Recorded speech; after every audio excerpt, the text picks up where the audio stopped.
Tratrin'ny Krismasy daholo.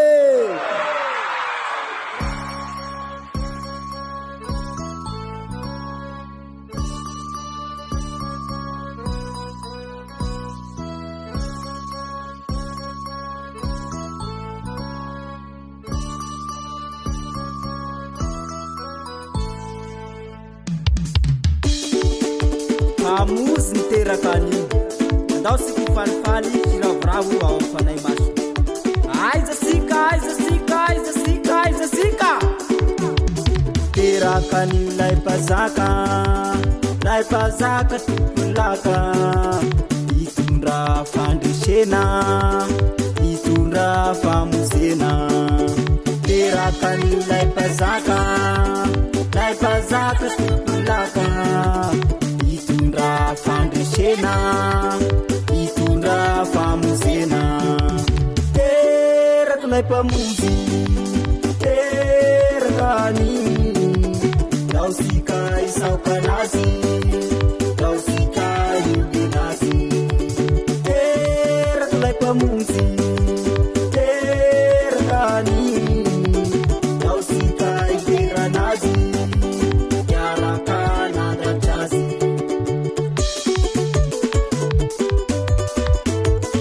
Somao raha hainao frera.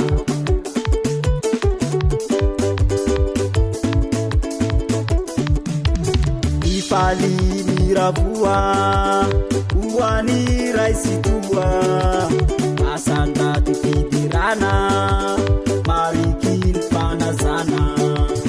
Ifaly miravoa hoany ray sy toa asandaty fidirana mariky ny fanazana.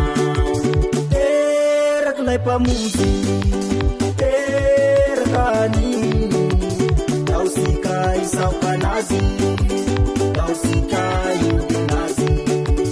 Teraka lay mpamonjy teraka an'io dao sika iberanazy iaraka nandratrazy. Eo aza misy miala volao amizay fiderana mafana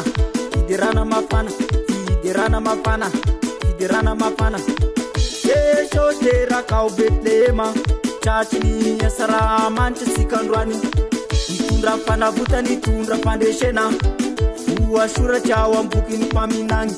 Izy lay mesy amonjy ny zalakolo zanak'Andriamanitra vaty fe izoro.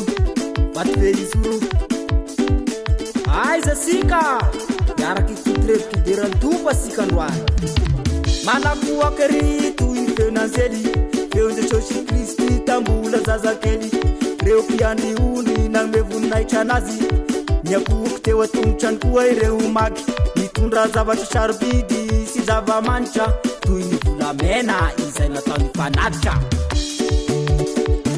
Ao ve famozy niteraka an'io.